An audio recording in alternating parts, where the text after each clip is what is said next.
Today we have quite a few things going on at the same time, and so a few calls back to back. But we're gonna get started now. We're gonna get people up here. We're gonna get people chatting. The team is out in Dubai still, I believe, and so what we're gonna do is pull some people up. I'm unsure if anyone else will join, but I'm going to try to answer questions as best as I can. I have a feeling that I know a lot of people have questions about tokenomics. A lot of people have questions about the upcoming launch, airdrop, what have you. So I'm going to answer what I can. There are a lot of things that the team is still figuring out, and as soon as I know, you will know. So again, we're gonna try to answer as much as we can, and let's get started. I think I can go here until I can go for about an hour. So we'll try to use that time. But let's get started. All right, I'm gonna try to pull some people up and we'll take it from there.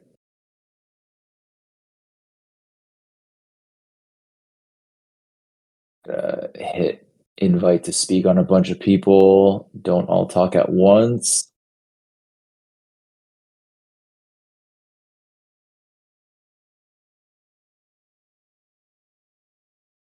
Okay.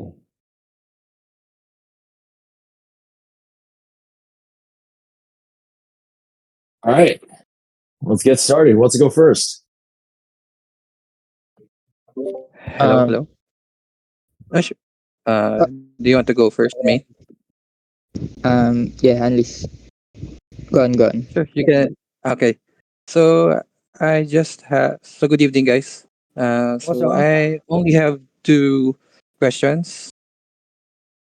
So Go for it. for my question is, I'm just wondering how can retail users can use IONET. On top of my mind, I'm thinking that, for example, if I'm practicing machine learning and I have a large data set to train, I'm thinking that I can use the IONET power to speed up my machine learning training. So, are Yeah, there any other ways to that a retail user can use IONET? yeah. So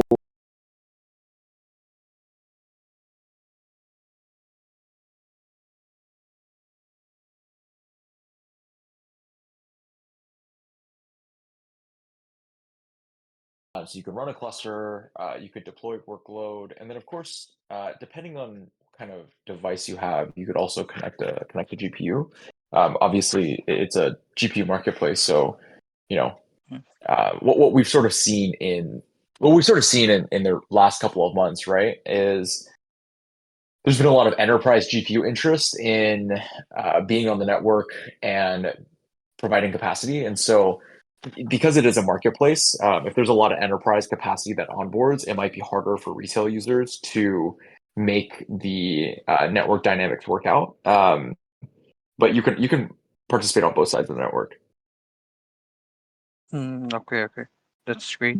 Because I'm thinking about machine learning. Because if you have a large data set and if you're if you only have a one machine, it sometimes could take you some 2 to 3 hours to train the your code. So yeah, so thanks Yeah, for yeah. that. I mean, if you're doing something, like working with large data sets and you're just using your local computer, can be really difficult. So I know that having access to a temporary GPU that is a higher spec and can often help with that. Yeah, thank you. So for my second question is, uh, I don't know if this is a valid question, but anyways, so since IONET is a large farm of GPUs, I'm wondering if, for example, a whale will use the GPU power to farm Bitcoin. Is it possible? So we are so no, we're not farming Bitcoin with your GPUs. We are talking to a couple of third parties though that will allow users to opt in while they're idling. We had some really interesting conversations at Token 2049. There's a company that basically would allow GPUs that are idling on the network to idle and farm other crypto tokens while they're idling. It would be totally opt in. We wouldn't force anyone to do it. But that gives people in the network an alternative earnings stream, right? So it's something that we're actually exploring right now. I see, I see. Uh, because yeah, instead of idling, we can have an option to participate in Bitcoin. So if ever it will be passed, how can the users earn to that from that? Do we earn via IONET token or Bitcoin if ever? It would be the third party token. So I'm not Ah, saying it's Bitcoin, right? But let's say there was token A and yes. we had an option to idle and farm token A, then you would be receiving rewards in token A. Oh, that's great. That's great. So for my last question, I just told I have to, but this is my last question. This my third question is, uh, can you give some alpha regarding the where can we list, where can we trade our token when the TG come? Are there any decks or Unfortunately, decks? yeah. So we're working with both centralized and decentralized exchanges. Unfortunately, like I can't disclose where we're, Sure. every exchange says, it has to remain confidential. So unfortunately, we can't share any of that information. No worries. I'm just trying to squeeze some alpha. Thank you. Thank I you. hear you. That's all for me. Thank you. I'll move you off Maybe the stage. next. Please, Arcanum, Hey. go ahead. Yeah. It's nice to hear you again. Welcome back. So, two questions. The first one is TG was moved to the first week of May, right? Correct. Okay, Snapshot also postponed it or not? Snapchat will still be tomorrow. It'll be an Okay. end of day UTC, April 25th. Okay. And one more, is it fundamentally, it is fundamentally important to support and initiate useful activities in the community after TGE.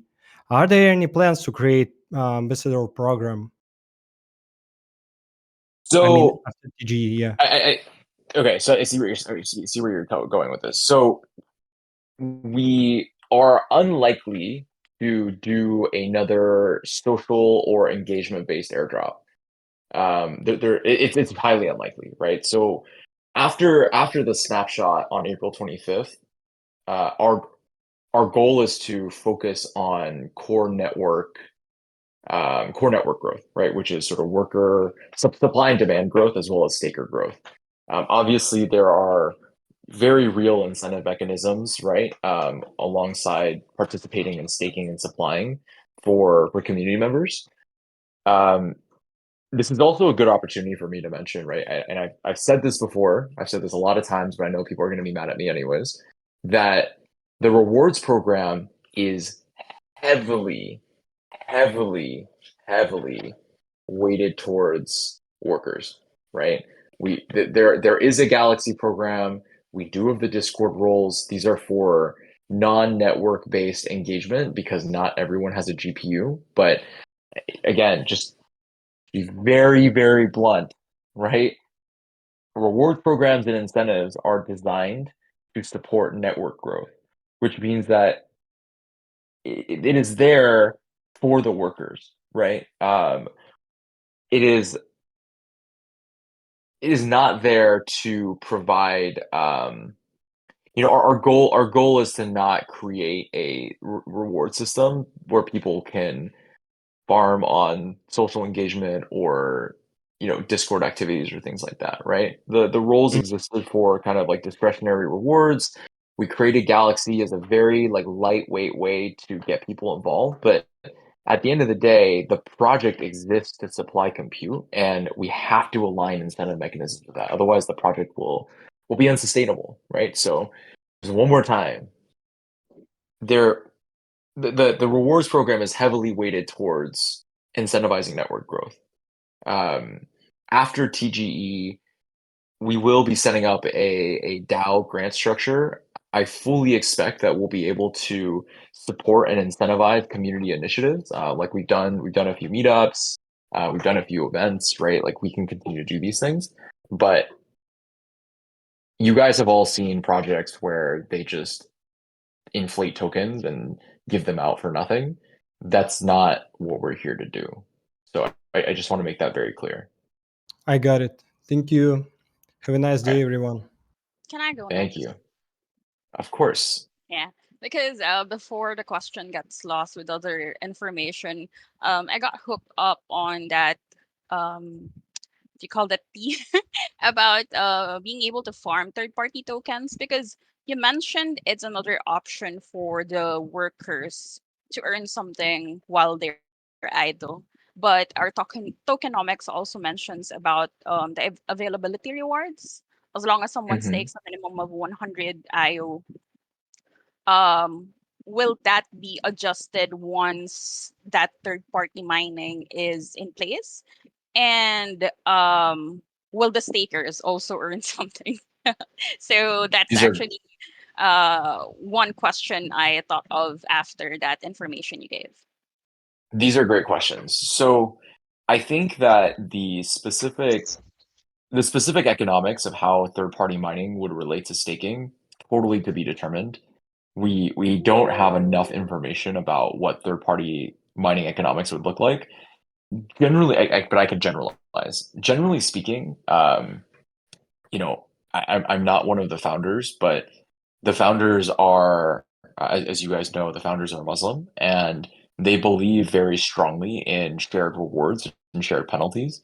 And so they have asked, you know, when I designed some of the tokenomics, they asked that it be shared incentives, right? Which means that everyone shares in everything. And so I would imagine that when merge mining or third party mining goes live, that they will also want stakers to share in some of those rewards, as long as there is a minimum stake requirement to mine third party tokens. That's just me speculating. I would have to.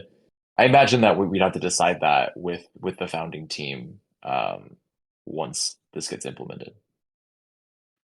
Thanks. Now, this is actually my actual question that I thought before of the AMA. I'm just curious, when will the burning mechanism start?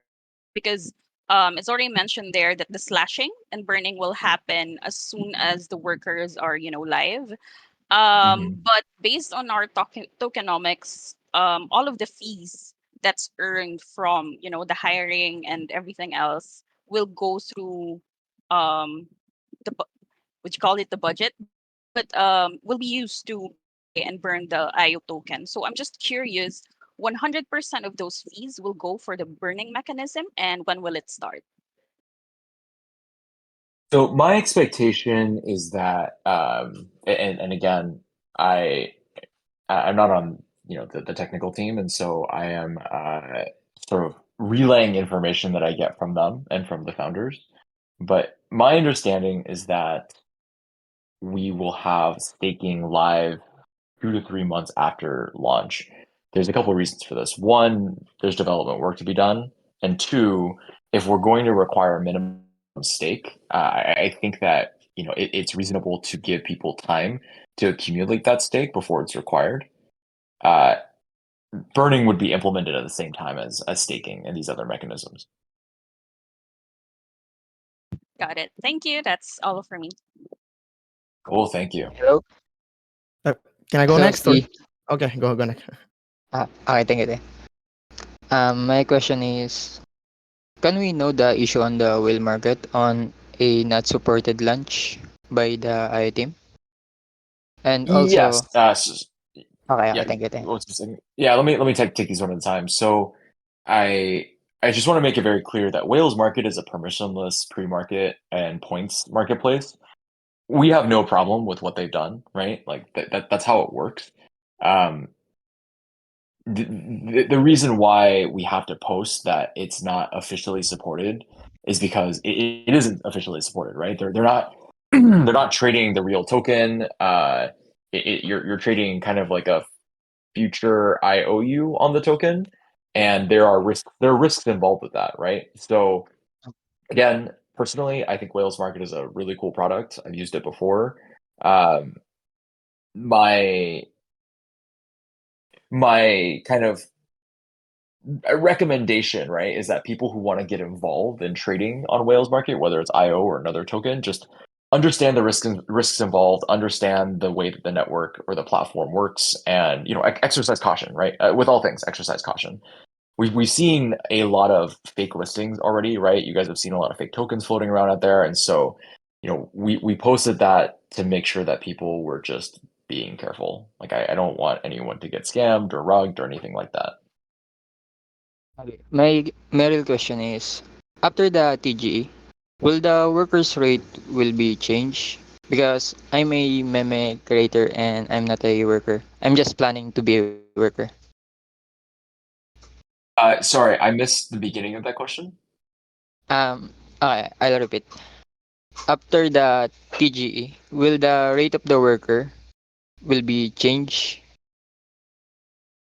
Yes, I think we've published some indicative material on how the worker rewards calculations will be set up in the tokenomics. If you have specific questions, I can try to answer more. Okay, that's all my question, SK. Thank you. Thank Hi, you. can I ask? Of Hi, course. Husky. Thank you for having me. Actually, I have two questions. First, you mentioned last time regarding the fake workers. So, can you share the technology you're using and how to detect these fake workers, and how you can assure us that the genuine workers will get the correct allocation? Can you ask the middle part of your question again? I think you cut out for a little bit for me. Okay, can you share to us the technology you're using in identifying these fake workers? And how can you assure us that the genuine workers are getting the correct allocation? Yeah, so let me share what I can here, right? So detecting a real worker is as simple as just running a cluster on it. So if we can't actually cluster a worker, or if we can't run a workload on it, then it must be fake, right? There's a number of different spoofing and spam attacks that we've seen in the last few months. The engineering team is leading this effort. I think that we should have something from them soon.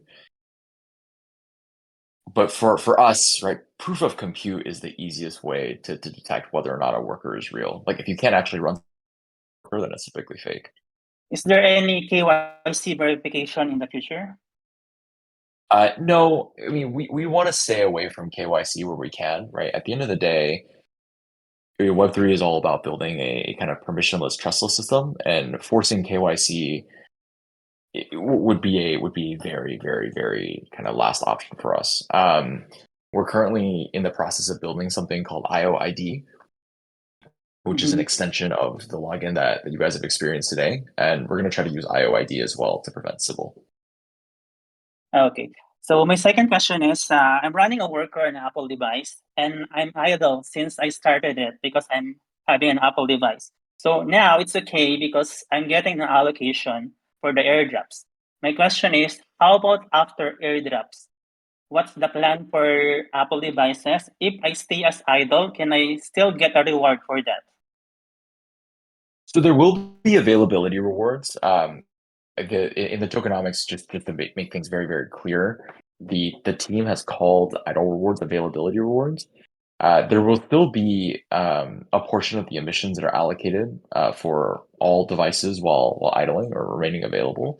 However, However, like I said earlier, right? A lot of this is based off market dynamics. So if there are a lot of enterprise level cards in the network, then they may be taking a larger share of emissions. It really depends on the distribution of the network.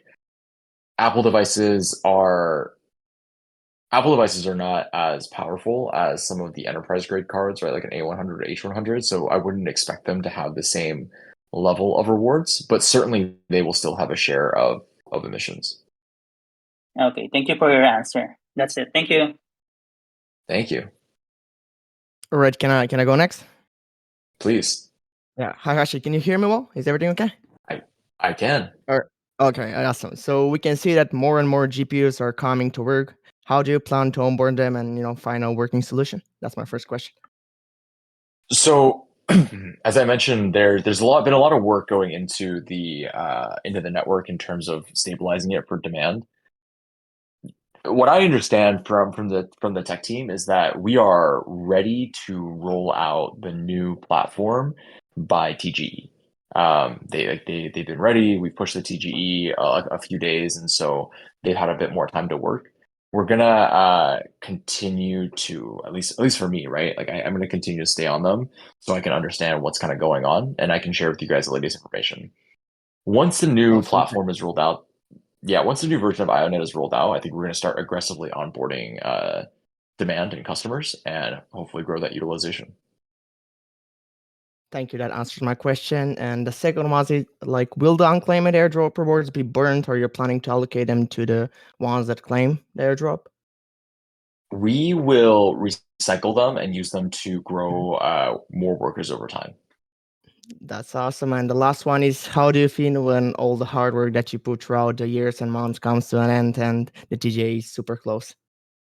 Yeah, personally, it feels really interesting. I mean, I don't know if you guys know this, but the project has been around since April of last year, I think, is the earliest date.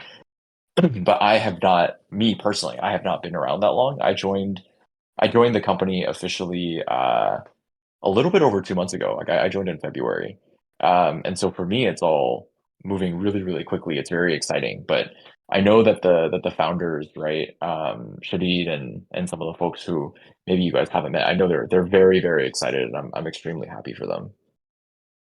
Awesome. Thanks, Kashi. It was a pleasure speaking with you. Great talking to you too.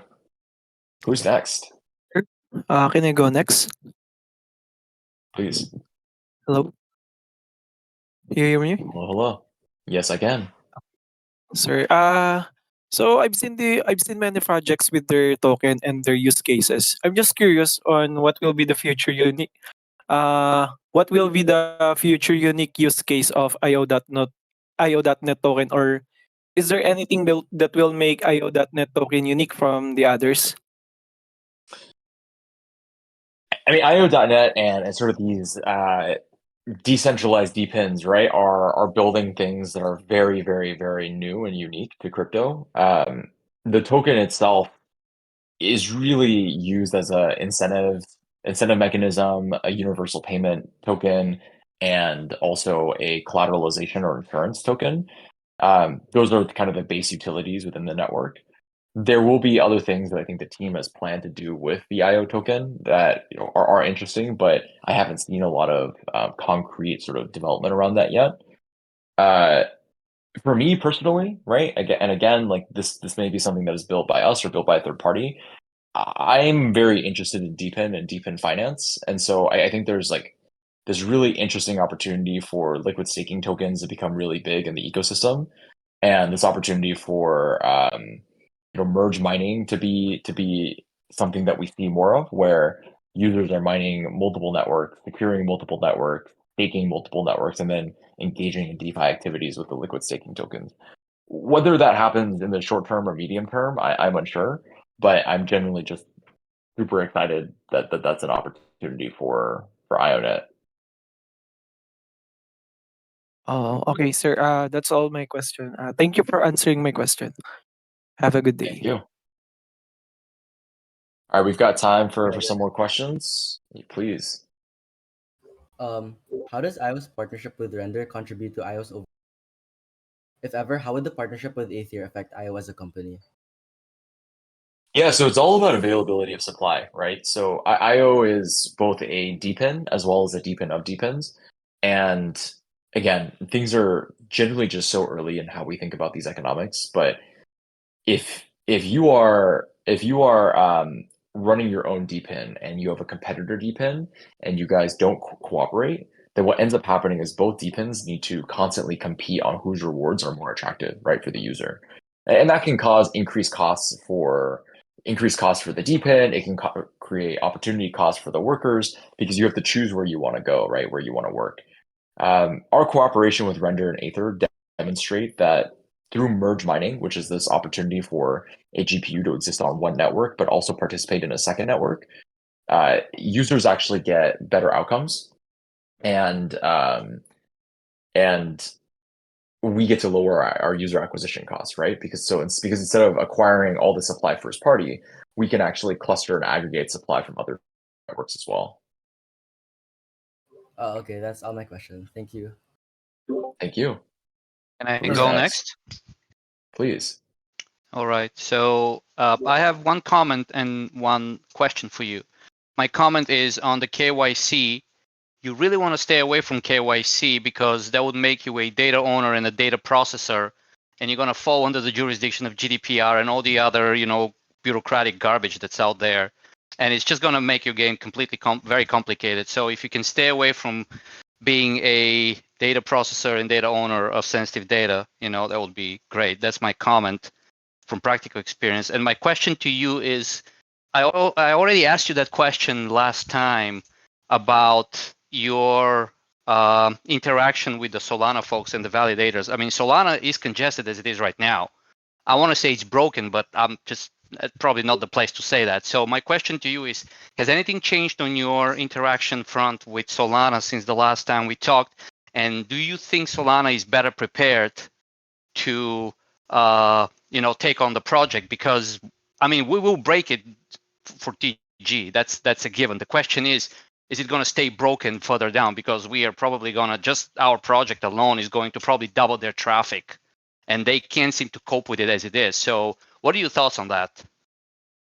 Yeah, so let me address your comment first. I mean, I worked at Facebook, very familiar with GDPR, and agree with you that storing and processing sensitive data is something that we don't want to do. Yes, sir. 100% aligned. The second piece is Solana congestion is, has sort of generally been due to activity. I think that a lot of the activity that previously existed on Solana is gone now. Now, that doesn't necessarily mean the bugs are fixed, right? Like, we're basically just saying things work because it's not as congested.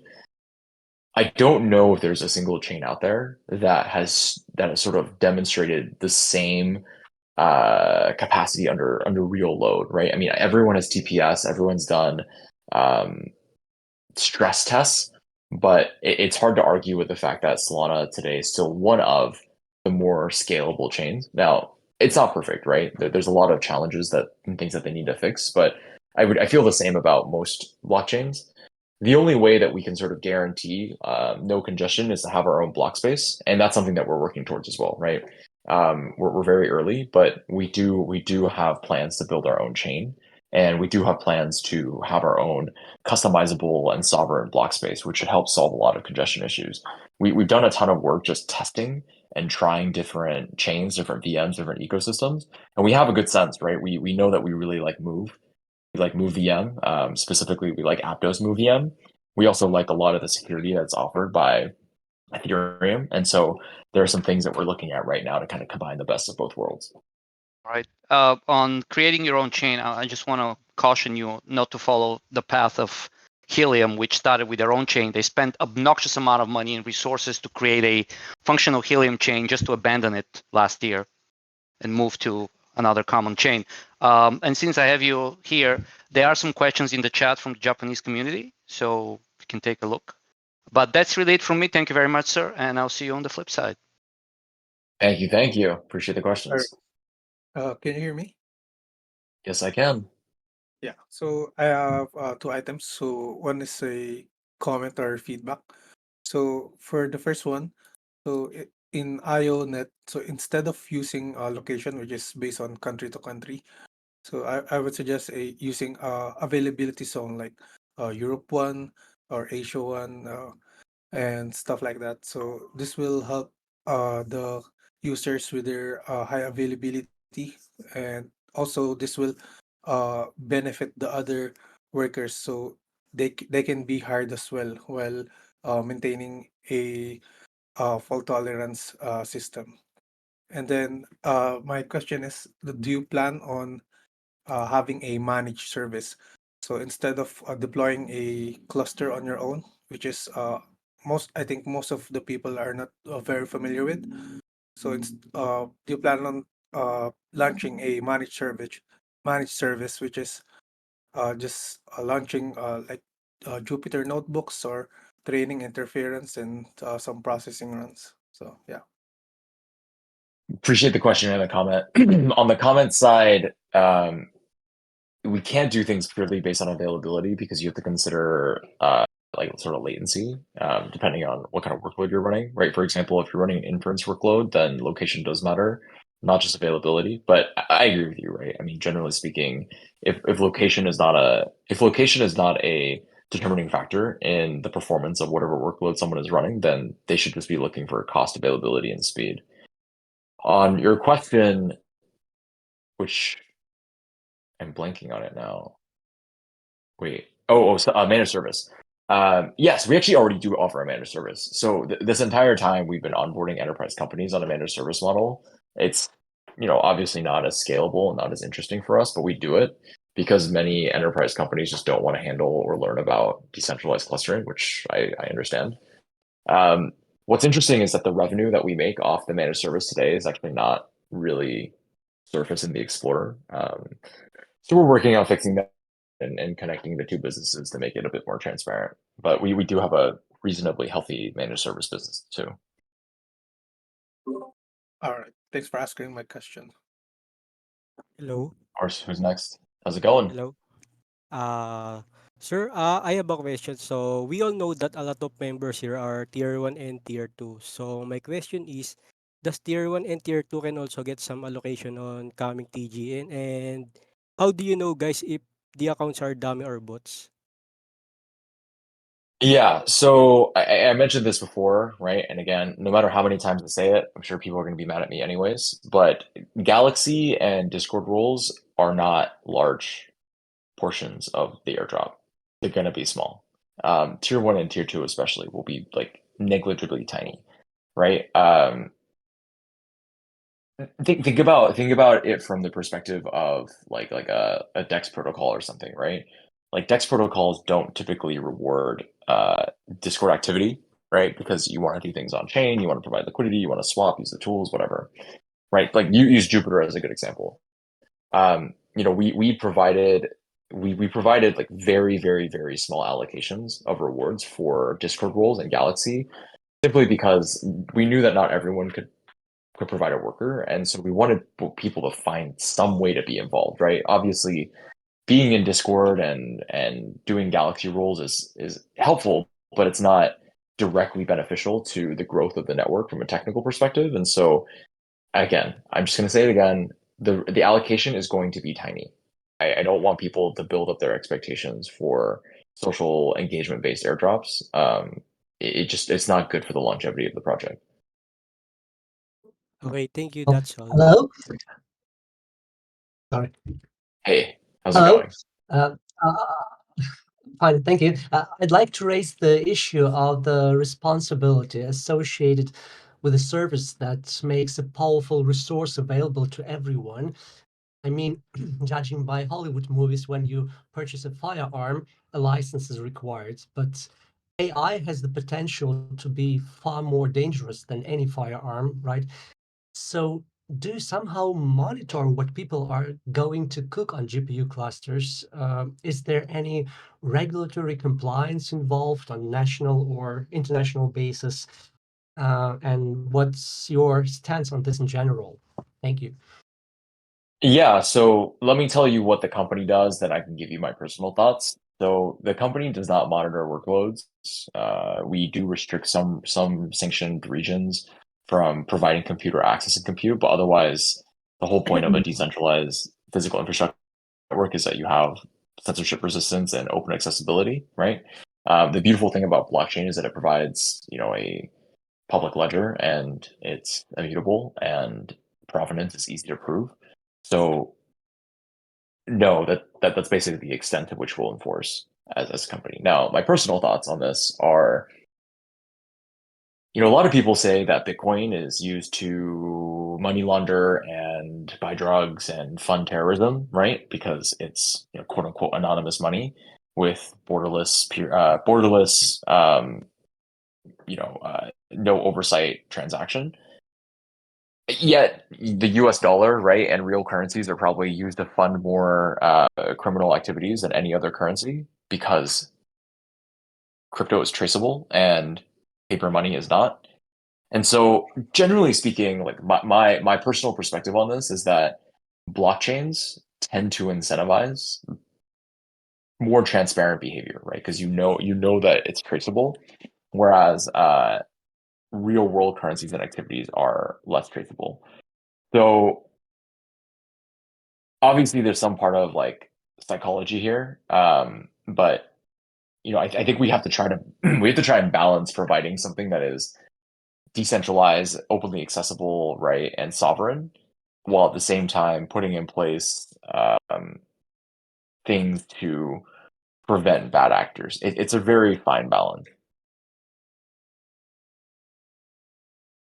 I see. Appreciate your answer, and good luck with the upcoming launch.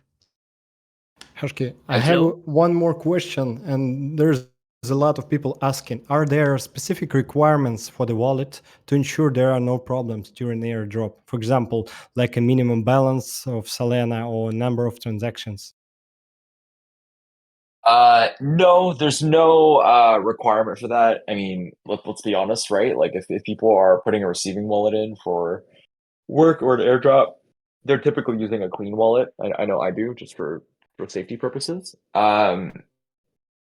My recommendation is that you dust your wallet. If I don't know which wallet provider you guys use, I use Phantom.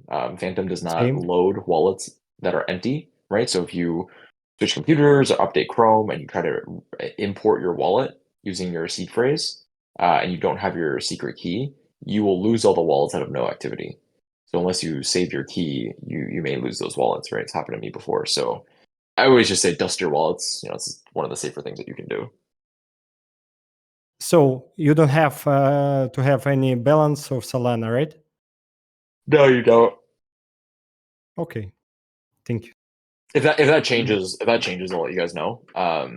Yeah, kind of some people speculating on that you need at least 0.1 Solana and like 5 till 10 minimum transactions or something like that. I mean, my wallets, like my personal wallets that I use, are dusted. No one on the team has told me that they want to require minimum transactions or minimum balance. So for now, that's not a requirement. But as you guys know, things change, right? Founders change their minds all the time. So if something does change, I'll try to communicate it as fast as possible. Okay. Should we ask like Shadid or somebody else, or that's enough? Like you said, and that's it. Feel free to ask Shadid. My job is to make sure that I communicate kind of what he wants in as fast as possible and across the community. And so my hope is that I will know if he changes his mind. But right now, there's no requirement. Okay. I hope you will announce it if change. Yeah. Of course, if something happens, you guys will be the first to know. Okay. Appreciate. Can I be next? Of course. Hello? Hello? Okay. Hello. Can you hear me? Yes, I can. Okay. I have two basic questions. The first one is, you said tomorrow is the snapshot, right? So my That's question correct. is Galaxy Quest included in Snapshot also? That's correct. So basically all new wallets and all recording of information for the upcoming drop will stop tomorrow end of day UTC time. Okay. My second question is, me and my wife are workers, and I am using GPU, and my wife is using CPU and MacBook. My question is, do we get civil by that? No, I don't think that would qualify Okay. under Sybil. Okay, Yeah. that's all. Thank you. Okay, Of course, I'd of like course. to ask a few questions from Ukrainian chat. At the time of the snapshot, what status will the workers be to qualify the rewards? If during the snapshot workers who have been working for more than a month are in a failed status, will this affect the rewards? So this is something that the team is currently discussing, and I'm waiting for their answer. My understanding is that there needs to be some level of activity during a period prior to snapshot. I don't think it's reasonable to require activity at the exact time of snapshot, but I know that they're looking at requiring some level of active status in the days leading up to snapshot. So I know about as much as you guys do on that. It's still something that's still being determined, a little bit above my pay grade. But as soon as I know, I will let everyone else know as well. Okay, the second question is, when is support planned for Ryzen 9 processors of any generations?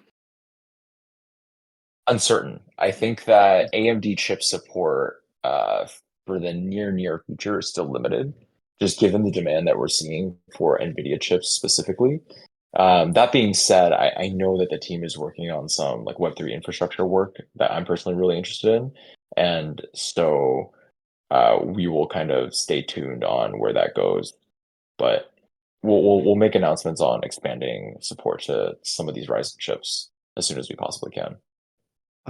Okay, the third question, will this affect the airdrop if somebody received a tier upgrade after the snapshot? No. No. Okay. I guess it's all the questions. Thank you very much. Thank you. Hey, Husky. How's it going? Hey. It's been a great ride, man. I'm so happy as we come close to the TG. I have a simple question here for today for you. As we all read on tokenomics, the graph where it shows the emissions rate by the months past. What does the community and ecosystem marker on that graph address? Like, what is the exact definition of ecosystem in that graph?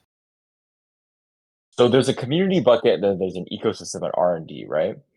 The community emissions are 100% towards taking rewards, worker rewards, and potentially a minority is for other community growth operations. But really, the idea behind the emissions is to basically fund network growth, right? It's to fund emissions and staking. The other community section is rewards, like the amount that's distributed immediately is sort of rewards, other community growth, and then ecosystem and R&D are things like grants, exactly that, ecosystem development, investments into like technology partners and tech growth for the project. So, as I'm understanding from that graph, you're not provide any liquidity to these central or decentralized exchanges. Am I right? People have been The talking treasury, about this. yeah, that's a great question. The treasury will provide liquidity upon TGE. I mean, think about it. That kind of just comes out of ecosystem and R&D, right? Like we need to. The token is part of the ecosystem. We need to make sure that we engage in operations that support that portion of the ecosystem. And so there's a portion like we will be providing liquidity on chain. We have provided exchanges with liquidity as well. This is one area that I do believe is very important. And I've requested that the founders push liquidity out via these channels to ensure healthy market structure. Okay, then great. Thank you, man. Of course. Hey Husky, back looking at the same graph you were talking about, I just wanted to bring it to your attention that the starting month and the ending month, it reads different than the text. If you're just provided the chart, it would read that vesting starts on the 11th month instead of the end of the 13th month.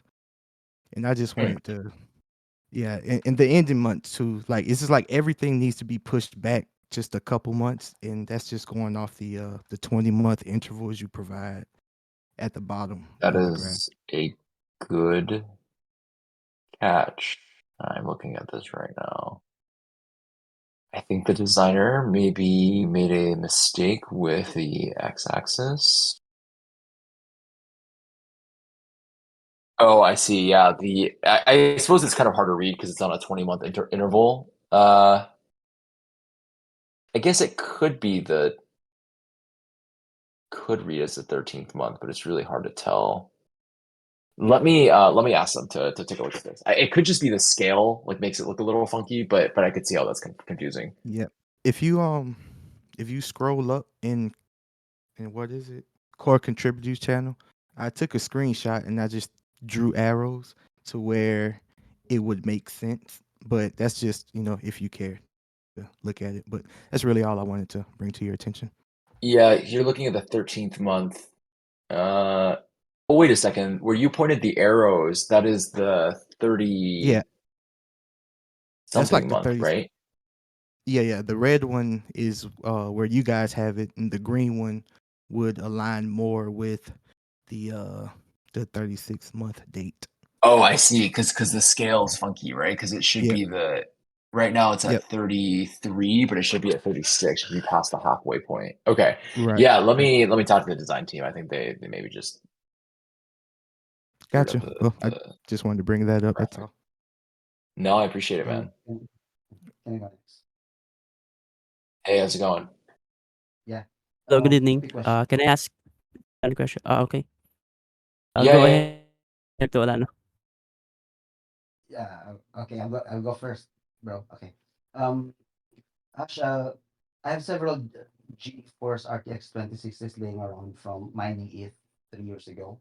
Would there be a possibility in the future for IO.net to accept older GPUs that are outside of the current supported devices? If used as dedicated GPUs, they are faster than M1s. I'm just wishing they can still be used instead of throwing them out. What GPUs are these? 3060s? 2060s. 3060s? I think we do. 2060s. We do support 3060s, I believe. 2060s. 2060s. Oh, 2060s. Unlikely because we can't really use them for anything. Okay, thank you, man. Hello. So I'll just go ahead and ask the question because I want you to save some time. So my question is, what is IO.net's approach to dealing with regulatory changes that could potentially restrict the operation of decentralized networks? And additionally, how is IO.net leveraging the latest advancements in AI to enhance its network operations? And what are the ethical considerations that are being addressed in the deployment of AI technologies?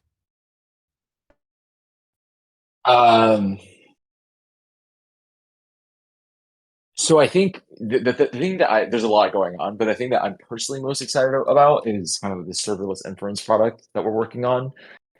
Generally speaking, there's a lot of challenges when it comes to decentralizing AI, right? Model training, model tuning, decentralized introduces a lot of latency, and it's kind of tricky to make that work. And so a lot of what will end up happening on the tuning and training side is probably just some level of like marketplace dynamics to reduce costs and increase accessibility for those users. But inferencing is interesting because a decentralized network that is big enough and distributed enough kind of functions like a big mesh network, right? Like you have mesh routers in your house, makes the signal better because you're just closer to the node. That's very similar when it comes to inferencing. You can kind of like point to point. So I think there's something really interesting there. And as we continue to grow and work with AI companies, like I hope to see more traction in that space. Okay, thank you. So maybe just one last question, no? Just a follow-up. So, given the potential for this significant environmental impact that may affect during the operations of IO.net, no? So what are the specific strategies of IO.net in implementing to minimize its carbon footprint and to promote the sustainability of its operation? I mean, we're very, very careful when it comes to balancing economics, right? I mean, it's one of the reasons why like the airdrop is capped and why we like constantly work on rewards mechanisms is because sustainability, right, via fixed emissions is really tricky. Our goal is to try to design a system that is as stable as possible, right? The staking, the collateralization, removing supply from the market, like these are all things that we're taking a very, very close look at, and we'll continue to adjust and dial as needed.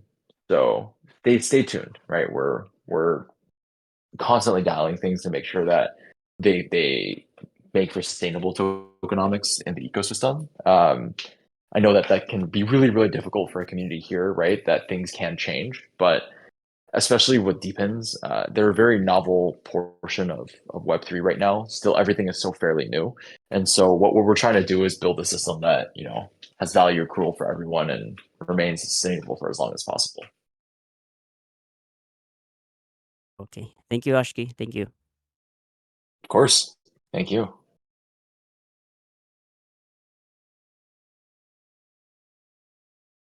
Who's next?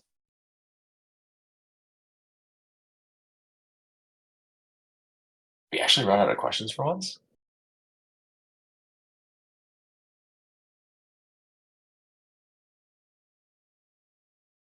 Okay. If that's everyone, again, thanks for joining today, guys. Sorry I was running really, really behind. Looking forward to dealing with you guys again really, really soon. Thanks for joining. Hello.